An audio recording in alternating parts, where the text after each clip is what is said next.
Welcome back. I'm standing on top of Ditchling Beacon, which is one of the highest points in Sussex. It'll also be one of the most crowded in a week's time because there'll be 20,000 people here. And the reason, this very steep road is one of the stages that counts towards the King of the Mountains prize. Ditchling Beacon may daunt ordinary cyclists, but to these professionals it's pretty tame compared to the alpine climbs they'll face later in the Tour. In this stage, it's the rider who's first to the summit who picks up the points. The jersey to look for is a red polka dot, but the King of the Mountains is quite separate from the main race. So in a week from now, there'll be 20,000 hungry mouths to feed on the top of Ditchling Beacon and just one woman to do the feeding. Jane Waldron, how are you going to cope?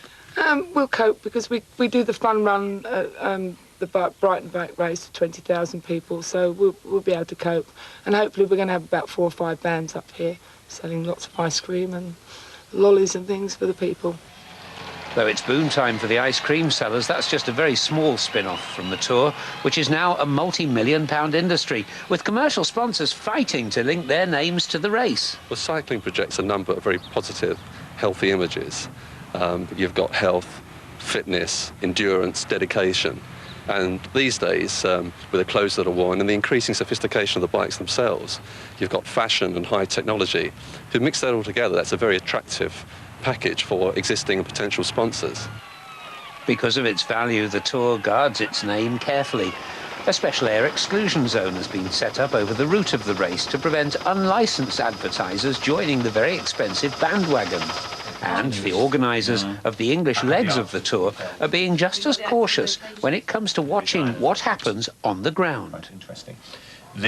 All the Le Tour merchandise, which you've now seen samples of and everything else, if merchandise appears through odd sellers who appear around the place, it is up to the trading standards officers to confiscate the goods. Yeah, that's right. Or the tour, if it's not official merchandise, because it's all registered. You can stop them because, like in Dover, all the route is a designated route, so they've got to have clearance from the council. Now I'm actually holding the licence for the day, so unless they've registered through me, and obviously in turn I will inform the police, then no one will be able to sell on the route. Right.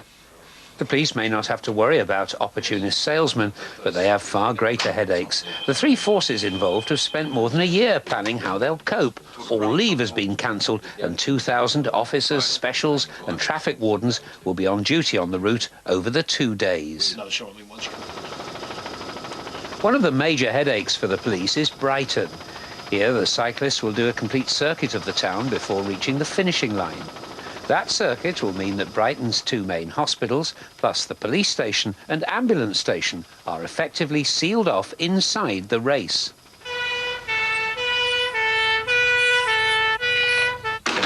But hospital emergencies won't go away, and that's meant months of planning to try to cope with anything and everything on the day. It has been an absolute nightmare. It's taken up a phenomenal amount of time by a lot of very senior members of staff. And we still haven't resolved all of the issues. We have asked individual departments to look at the staffing requirements for their department. The support services, such as pathology, X-ray, etc., are going to provide a weekend-type service. They have got to consider what type of staffing levels they require.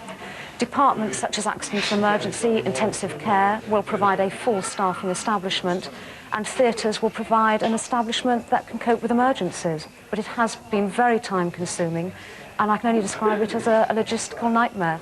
In the event of disaster, it's the police who have the ultimate sanction. In the worst scenario, we stop the race. We have complete power to do that, but we have worked very closely with the Tour to say, what are your emergency procedures? How would you cope with it if we did have an emergency? And it's quite straightforward. If there is an emergency sufficient to stop the race, then the race has to be stopped and neutralised and restarted the other side if possible, or just diverted around and restarted. While the police have to plan for disaster, the town's hoping for a carnival atmosphere. It's expected that up to 100,000 people will line the streets of Brighton at the end of the first stage of the English bit of the Tour. That's 128 miles. And the man they want to see in front is the Sussex rider Sean Yates. Jeff Clark has been to see England's top cycling professional. On last year's Tour de France, Sean was in the leading pack, approaching the finish in Paris. Towards the kilometre to go with Sean Yates on the front. Well, the big man from Forest Row in Sussex has taken over the lead there, and he really can. He's one of the Tour's most experienced riders, and he's a Sussex man through and through. Born in the Ashdown Forest, he still lives there. A quiet, secluded home and garden, Philippa and 8-month-old Liam help him relax away from the pressures of top-level cycling. But even when he's got a rare couple of days off, a bike is never far away. Used to do weight training and running, but now I just ride my bike. It's like 23,000 miles a year. It's plenty for me.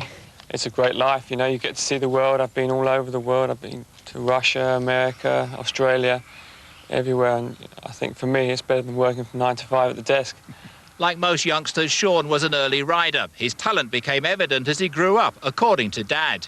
As soon as he got on the bike, I knew he had something special. And my only fear in the early days was that he used to love time trialling, that he would dedicate his life to time trialling. And my worry was I had to get him on the road and over to France, because I knew that's where the action was. And if he was to make a career, that's where he'd make it.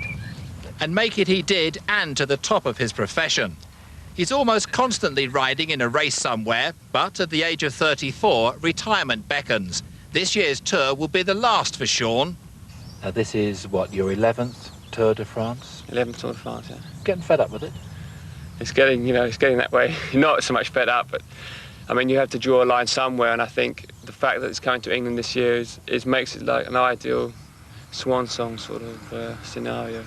It's a dream come true, and I know I've got a lot of support down here in the southeast, and it makes me kind of proud when these guys stand on the side of the road and shout for me. And over the years, many more people have ventured over to France for the tour over there. Just since I've started, the amount it's increased 1,000-fold, I think. And sometimes on some of the bigger clowns, like the outdoors, I feel like I'm almost in England, the amount of people there are there for me shouting.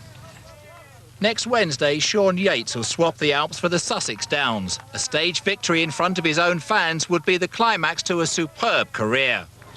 And we wish Sean Yates the very best. Give him a wave as he goes past. In fact, one place you can see Sean is here at Southsea. This is the start of the second UK stage.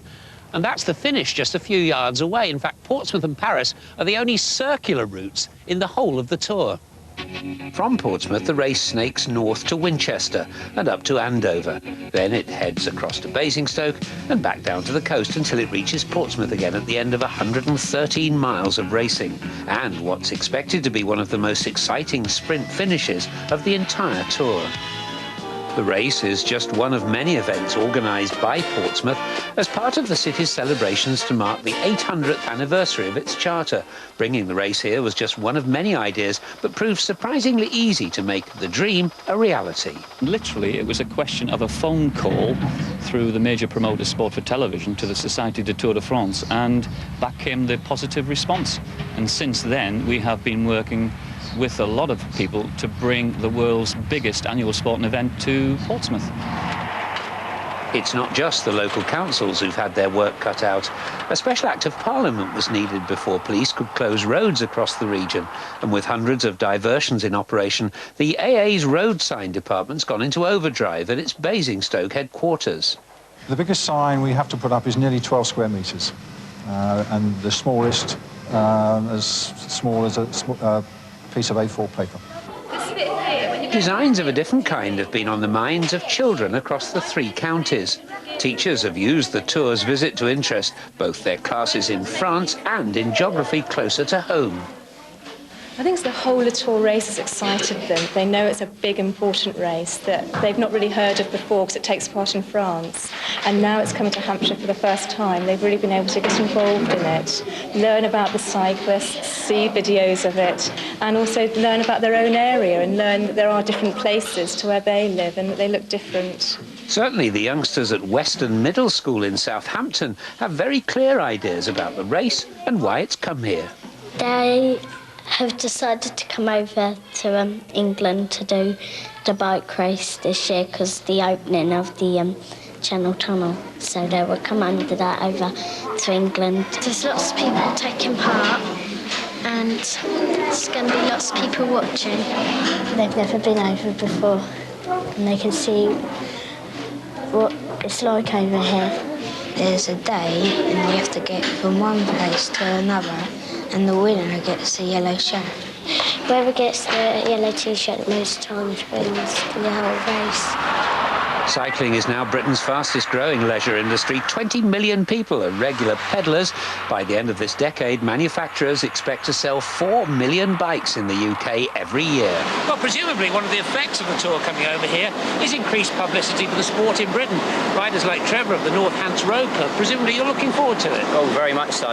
We've been waiting for it for years to come back to England. And what sort of effect will it have? We're hoping to bring a lot of new members to the sport, and with their interest, they'll stay with us and see how good cycling is. The Northants Road Club meet every week for highly competitive time trials. Next Thursday, though, they'll be acting as race stewards as the Tour takes over this busy stretch of the A4. Until then, they're all budding Indurains. So what you might call the Tour d'Angleterre ends here at Portsmouth, with the whole travelling circus boarding a special sailing of the Normandy, which will take them across to Cherbourg for the next lap of the Tour. But before that, there'll be special programmes on Meridian on the 2 English stages. The first next Wednesday at 2:20 in the afternoon, and then on Thursday we have another report at 10:40 in the evening. That's Le Tour Guide. Do watch out for those roadblocks and do enjoy the racing.